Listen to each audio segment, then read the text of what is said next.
Hello students, here in this video we are going to discuss the topic transport across the plasma membrane. As you know, the plasma membrane is the outermost boundary of the cell. So this is the outermost covering or boundary of the cell through which the substance enters and exits from the cell. So transport of substances in and out of the cells occurs through the following processes. There are three main processes through which the substances enter into the cell and exit from the cell. What are these three kind of transport? First one is passive transport, second one is active transport, and third one is bulk transport. In all these kind of transport, the first one, that is passive transport. This kind of transport is the transport in which substances move on the basis of concentration gradient. Means the molecules of the substances move when there is a difference between their concentration. Okay, suppose there is a place where the concentration of the molecule is higher, and there's another place where the concentration of the molecules of that particular molecule is low. So there will be the difference between the concentration of that particular molecule, and in this way the concentration gradient will be formed. And by the formation of concentration gradient, what will happen? Because of the natural tendency of the molecules of spreading uniformly, they will start to move from higher concentration region to lower concentration region. Okay, so in passive transport, the molecules of substances, they start to move from higher concentration area to their lower concentration area to spread uniformly. Okay, and without involvement of energy. In case of passive transport, there is no need of energy. It is the natural tendency of molecules to spread themselves uniformly in all the area. They move from one place to another place. So passive transport is of two types. First one is diffusion and the second one is osmosis. Okay, here in this video we will discuss about the osmosis. So what is osmosis? Osmosis is the movement of water molecules, okay, across the selectively permeable membrane. When the water molecule moves through the selectively permeable membrane from their higher concentration area to lower concentration area, that movement of water molecule is known as osmosis. And here also you are seeing that the water molecules are moving from higher concentration region to lower concentration region.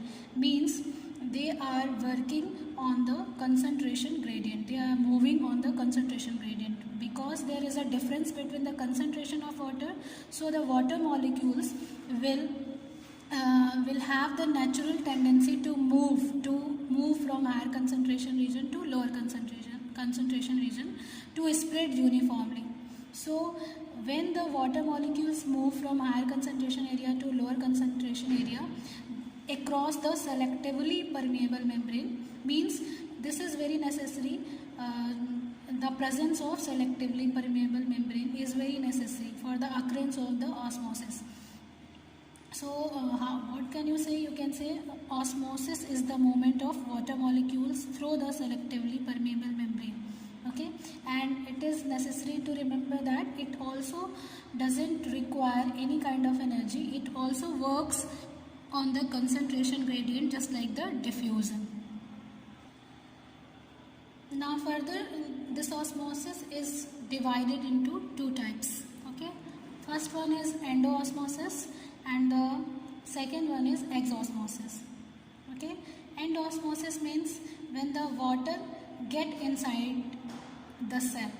Okay, when the water will enter into the cell, when the water molecule will move inside the cell across the cell membrane, then that osmosis will be called as endosmosis.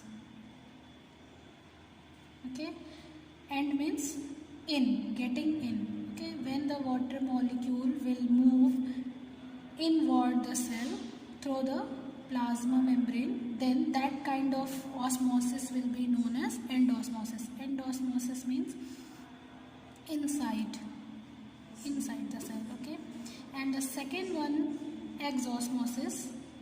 Exosmosis is the osmosis, or you can say the movement of water molecules outside the cell across the cell membrane. Okay, across the cell membrane, that kind of movement of water is known as exosmosis.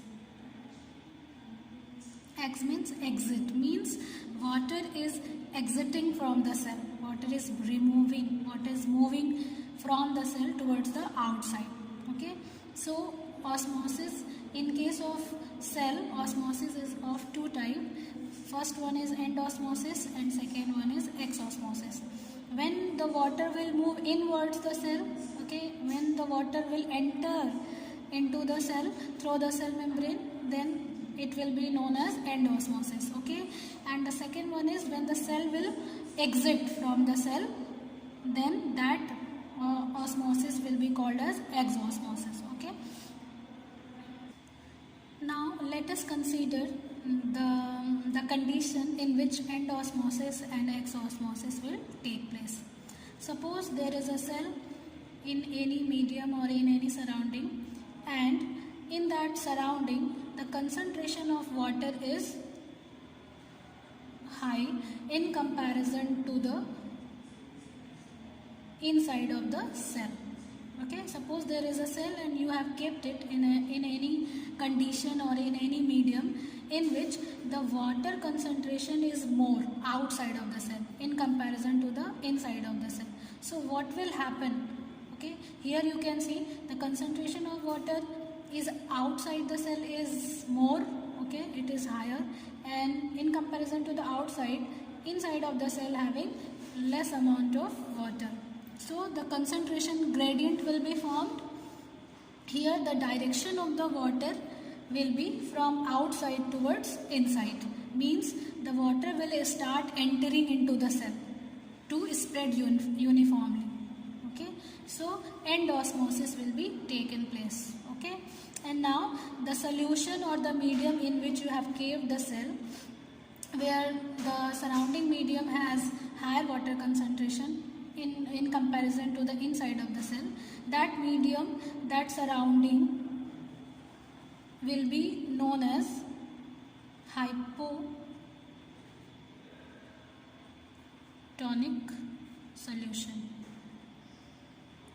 Okay, and due to the entering of the cell, what will happen by when you will keep the cell into a hypotonic solution, the cell will gain the water, and what will happen at the result, in the conclusion, the cell will swell up.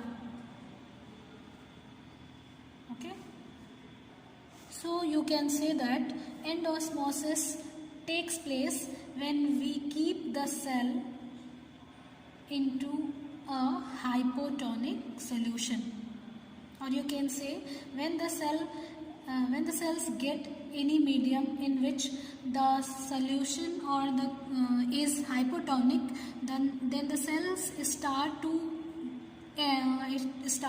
gain the water and they result into swelling up. Okay, now there is another situation in which you have kept the cell into a medium in which the concentration of water is low. Okay, in comparison to the inside of the cell. Okay, here the concentration of water is more inside the cell, and outward the concentration of water is less. So here you can also see there is a concentration gradient will be formed. Okay, because the difference in the water concentration has been formed. So what will happen? inside the cell the concentration of water is more in comparison to the outside, what will happen? The water will start to exit the cell. So the water will start to exit the cell means what is happening here? Exosmosis is happening here. Okay, and this kind of medium in which the concentration of water is low in comparison to the inside of the cell, that kind of medium or solution is known as hypertonic solution.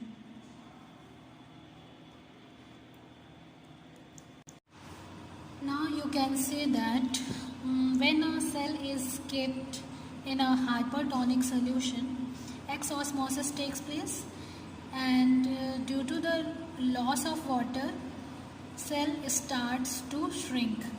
So at the result of exosmosis, the cell shrinks when you keep the cell into a hypertonic solution. Now consider a situation or condition in which you keep a cell into a medium and that medium having same amount of water, means same concentration of water, similar concentration of water as that is present inside the cell and outside the cell. Okay, so if there is same concentration of water in between the cell and the surrounding, so there will be no concentration gradient and no difference in the concentration of the water, so there will be no net movement of water. So you can say the cell will neither gain the water nor lose the water.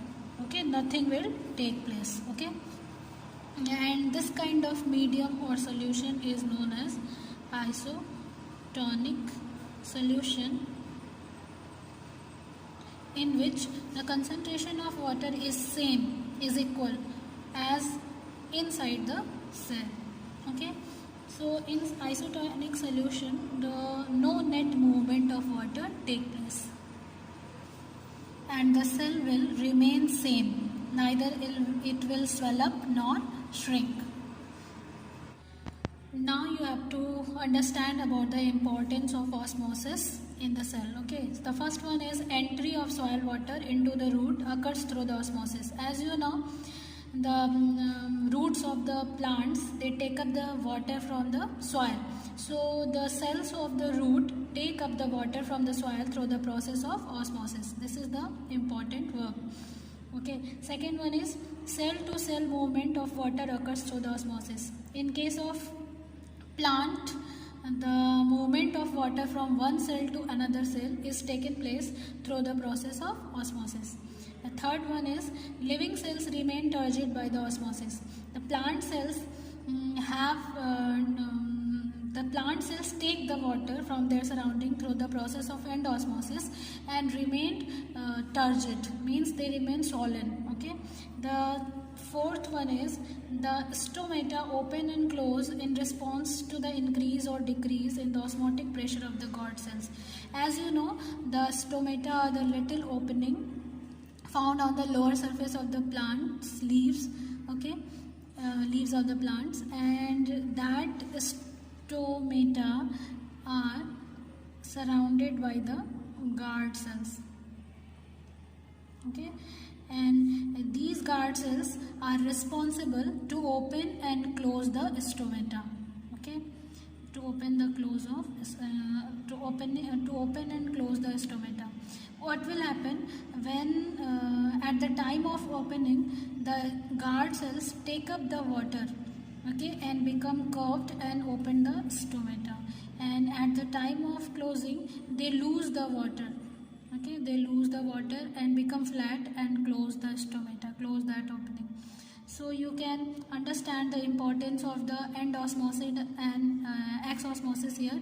When the stomata wants to open, the guard cells take up the water through the process of endosmosis and it becomes open.